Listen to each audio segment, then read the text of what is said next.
dhufanii fudhatanii galgala qosa jennaan ba'ee tokko galgala. Baqataa lama Eritraa ka filannoo Niw Ziilaandiitti injifate maal jedha? I'm very overwhelmed. Very excited. Miira gammachuu guddaatu natti dhagahama. Gama kanaan gammachuu guddaan qaba. Sababni isaa injifannoon kun keenya. And for me as a person and for the Waraani mootummaa Itoophiyaa fi TPLF maaniir ture waan dhumtorbaan kanaa isin beesimne oduu gaggabaaboo harka isanii qabna aneen asli galgalooti nu waliin tura.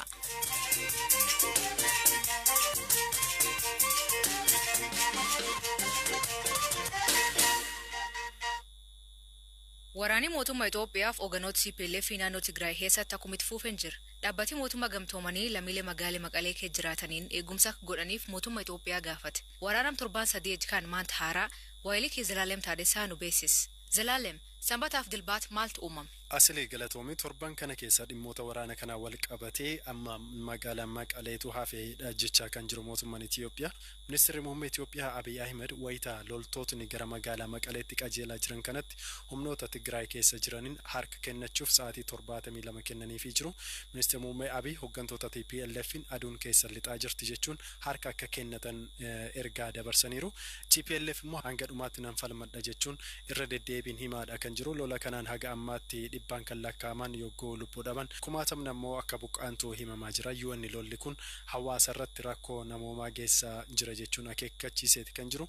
Guyyootan duras waraanni Itoophiyaa jiraatota Maqalee 500 ta'aniif ergaa dabarseen waraanni magaalattii marsuun meeshaalee waraanaa jajjabootti waan dhimma ba'uuf lammiileen akka of eeggatan akeekkachiisa kenneeti kan jiru. Gama kanaan dhiifamni hin jiru jedhaniiti kan jiran dubbii himaan waraanichaa. Hoogganaan TPLF fi bulchaan naannichaa Dabratsiyoon Gabramikaa'el Reuters akka himanitti humnootni isaanii adeemsa waraanaa federaalaa irratti gufuu ta'aa jira jedhaniiti kan jirani. Gama kaaniin buufatni xiyyaaraa magaalaa Aksum hidhattoota TPLFif amanamoo ta'aniin diddiigame jechuun qondaaltotni Itoophiyaa himanii jiru. Himannaa dhiyaateef gama TPLFin wanti ibsame hin jiru. Gama biraatiin guyyaa har'aa wiixata jechuudha. Ganama naannoo sa'aatii 12:20 irratti magaalaa Bahar Daritti torban lama gidduutti yeroo sadaffaaf sagaleen dhohinsaa guddaa dhaga'amu jiraattootnis BBCtti himaniiti kan jirani. Jiraatan BBC'n dubbise tokko dhohinsa 3 dhaga'u yoo himu jiraatan biraa immoo dhohinsa 2 dhaga'uu fi haleellaa rokkeettii kana dura raawwateen wal fakkaatu dhaga'uudha kan hime. Gaazexeessaan BBC magaalicha jirus ganama har'aa yoo xiqqaate dhohinsi 3 dhaga'amuu isaati kan hime. Dhimmicha irratti mootummaan naannichaas ta'e miidiyaa naannichaa waan dubbate hin qabu. Haa ta'u malee dubbii himan humnoota TPLFif amanamoo ta'anii jedhamuun kan beekaman Gabre Tsaadiq jedhaman haleellaa kana humni isaanii akka raawwate ibsaniiti kan jirani. BBC'n hanga yoonaa haleellaan ganama raawwate rokkeettii ta'uu fi ta'uu dhabuusaa akkasumas haleellaa kanaan miidhaan dhaqqabe yoo jiraate mirkaneessuu hin dandeenye. Odeeffannoon kanneen. Galatoom Zalaalem.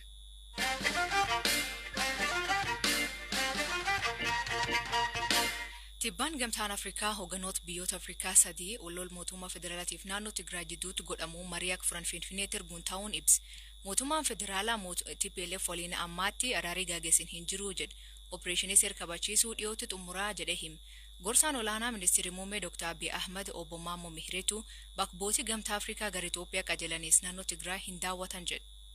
I think, our African brothers and sisters Obboloonni keenya Afrikaa TPLF irratti dhiibbaa gochuun akka harka kennan gochuu qabu. Yakkamtoonni itti gaafatamuu qabu malee araaran barbaachisu. Tigray amma opereeshinii waraanaa jala jira. Yeroo gabaabaatti ni xumurra jennee amanna. Yoo tarkaanfiin seera kabachiisuu raawwatame isaanis harka kennan gara sana deemanii dhimma kana kaasuun hin barbaachisu. Bakka bu'oonni gamtaa Afrikaa gara Finfinnee dhufu jennee amanna. Ministeerri muummee isaan simata. Carraa kanatti fayyadamne haala naannichatti deemaa jiruyyuu isaan hubachiisna. Guyyaa waraanni kun eegalee irraa jalqabee tajaajila intarneetiif bilbila naannoo Tigray addaan citee odeeffannoo argachuun rakkoo ta'e. Kun maaliif barbaachise gaaffii jedhu obbo Maamoon. In fact, by removing the headliners within TPLF, dhaabbileen UN akka deeggarsa namoomaa uummata Tigraayiif godhaniif haala mijeessaa jirra. Amma irra caalaan naannichi Maqalee irraa kaafee to'annoo humna ittisaa jala jira. Mootummaan akka deeggarsi jiraatuuf itti dhiyeenyaan ni hojjeta. Dabalataan kanneen biyya keessatti buqqa'aniifis tahee kanneen gara biyya ollaa keenyaa Sudaanitti godaananiif deeggarsi akka jiraatu ni hojjenna. Naannoo Tigraay bakkeewwan bilisa baasnetti akka deeggarsa argatan gochaa jirra. mootummaan bakka buutota gara sanatti ergee maalirra akka jiru ilaalaa jira. Jalqaba TPLF ofuma isaan misoomaalee naannichaa opereeshinii mataa isaaniif jedhee mancaase. Kabiraan naannichi labsii yeroo muddamaa jala jira. Garee yakkamtootaa akka haleellaa hin qindeessineef humni waraanaa tarkaanfii kana fudhate ta'uu danda'a. Mootummaan tokkoon bakkeewwan bilisa baasee irratti hojjechaa deema. Yeroo muraasa booda gaazexeessitoonni garas imaluun haalicha ilaaluu danda'u jedheen abdadha.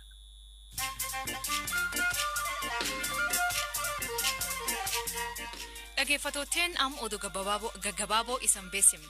Ministeerri muummee Israa'el Benjamin Netanyahuun dhosaan mootii Saudi Arabiyaa Mohammed bin Salmaan arguuf Saudi Arabiyaa imalee jedhan. Seena keessaa biyyi kun lamaan akka diina walaal.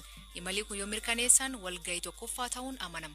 Ministeerri dhimma alaa Saawudiitti garuu karaa Tiwiitartiin imalli kun hin taane jedhee barreesse. Pireezidaant Doonaald Tiraamp dhiyeen kana waliigal Israa'eliitiif biyyoota Arabaa hedduu dalaal.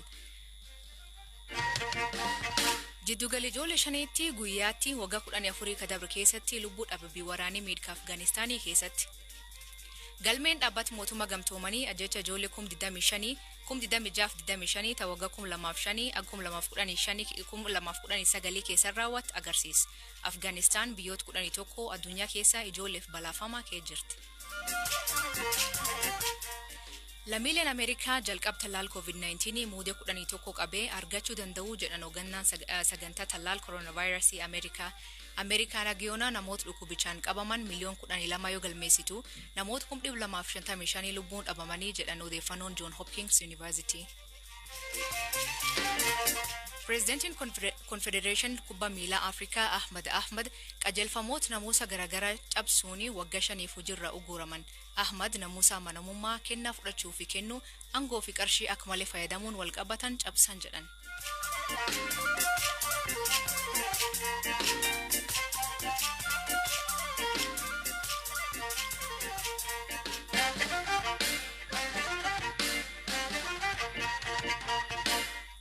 Baqataan Eritraa Ibrahim Mohammed miseensa paarlaamaa Niwuziilaandii filatama. Ibrahim ka waggaa 12 kadabre Niwuziilaandii dhufe hojii lafaadhaan hojjete maallaqa walii kuufatee Yuunivarsiitii Viktooriyaa baratee eegee siyaasa jalqabe. Amnam gurraacha qaraa ka Niwuziilaandiitti miseensa paarlaamaa ta'e.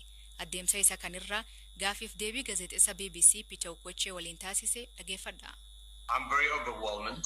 I'm very excited at the same time. Miira gammachuu guddaatu natti dhagahama. Gama kanaan gammachuu guddaan qaba. Sababni isaa injifannoon kun keenya kan biyyaati. Anaaf akka nama tokkoo fi kan hawaasa ani bakka bu'u Niwuziilaand keessaati. Walumaa galatti milkaa'ina guddaadha. Guyyaa seena qabeessa. Baay'een gammade. Waggaa 4 haga 5 Sudaaniin ture. Kaampii baqattootaa keessa jechuudha. Garuu baay'inaan dhaabbata UNHCR'if akka afaan hiikaa ta'ee hojjechaan ture. Erga waggaa 3 Sudaanii ture. Sudaaniin rakkoo mataa ofii qabdi. Waraana uummataatu keessa jira. Yoggaa kana Niwuziilaand gama UNHCR'n iyyannoo kiyya simate. Akka lakkoofsa Itoophiyaa bara 2008 gara Niwuziilaand dhufe. Hojiin sa'aatii guutuu hojjedhu anaaf ga'an ture. Maallaqa dabalataa argachuutu narra ture. Isa booda hojii Yuunivarsiitii Viktooriyaatti argan. Yuunivarsiitichattis baradhe. Waggoota muraasa yuunivarsiitii keessa ergan hojjedhee maallaqa kuusadhee barnoota eegale. Waggaa 3 booda tarkaanfii dachaa digirii saayinsii siyaasaa fi walitti dhufeenya idil-addunyaan eebbifame. Sababiin ani kana godheef hawaasaa fi biyya waan hedduu naaf kennite galateeffachuuf. Gibira hawaasi kaffalutu biyya kanaan na dhufe. Isaan galateeffachuuf waan gaarii hojjechuu qaba. It's just the way of also giving back to the society, to the community, to the country that gave me so much.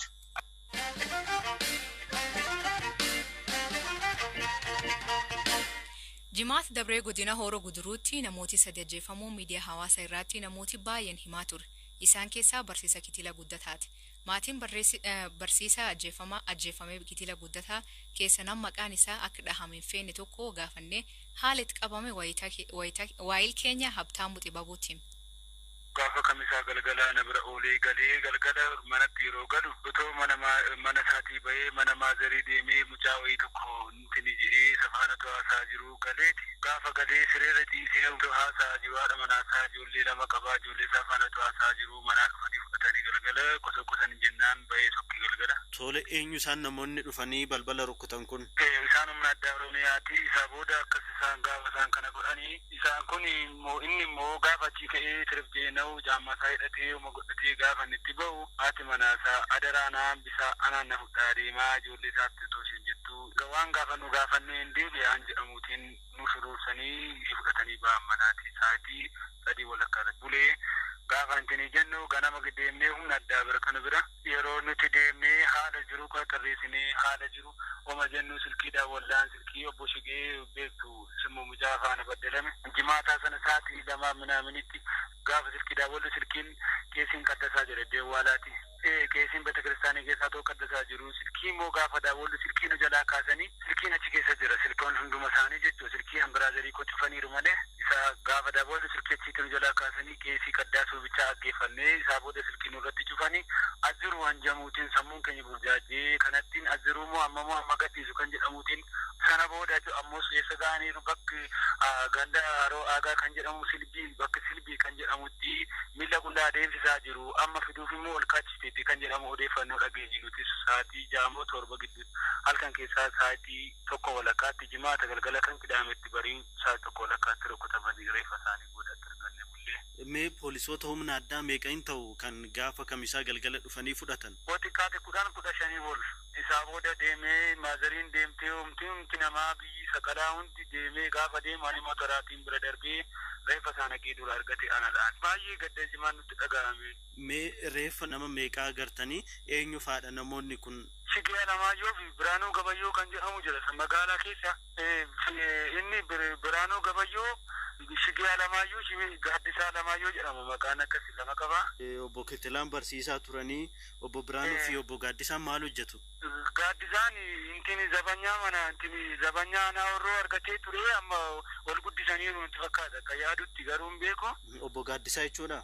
Obbo Gaaddisaan achi ture Biraanuun immoo dafqaan bulaadha baay'ee nama rakkatee jireenya isaa gaggeeffachaa jirudha mucaan sun immoo. Bulchaan godina Horoo Guduruu obbo Biraanuu Jiraan waa'ee jecha kanaa qubi hin qabnu jedhee BBC'tti. Dhugaadhaan oguban qabu maadaa odeeffannoon informaal akkas qajeemaan jiru kana qulqulleeffadheera. Aanaa sana keessatti humni abaaboo shanee gareen tokko achi keessa akka inni sosocho'aa jiru hidhatee akka inni milikaan deddeemaa jiru odeeffannoo qaba. Akkuma garraatti sii kaase tiimii wal qoodanii humnumti hidhatee bosona jiru kun garee waluu wal rukkutaa jira.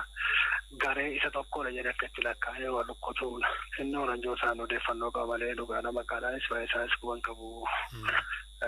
Odeeffannoo informaalii dhaga'ee irratti gideen caasaa gaafadhu deebii akkasiin naannoo ta'uu isaati.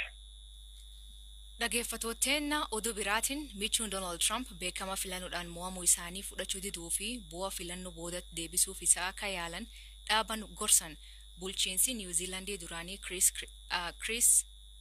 Christine garee seer pireezidentachii qaanii biyyaalessaa jedhanii waaman. Pireezident Trumpiin bu'aa filannoo fudhachuu diduun filannoo akka hatame raaga malee himachaa ture. Dhaggeeffattootteen sagantaan keenya guyyaa irraa aganumaa kan waliin turtaniif galatooma isaniin jedha. Sagantaa kan qopheesse Zalaalem Taadessaa aneen ammoo Asli Galgalooti gam teeknikaatiin Oskaattu jira. Oraa bulaa deebana hangafamaa dhambula.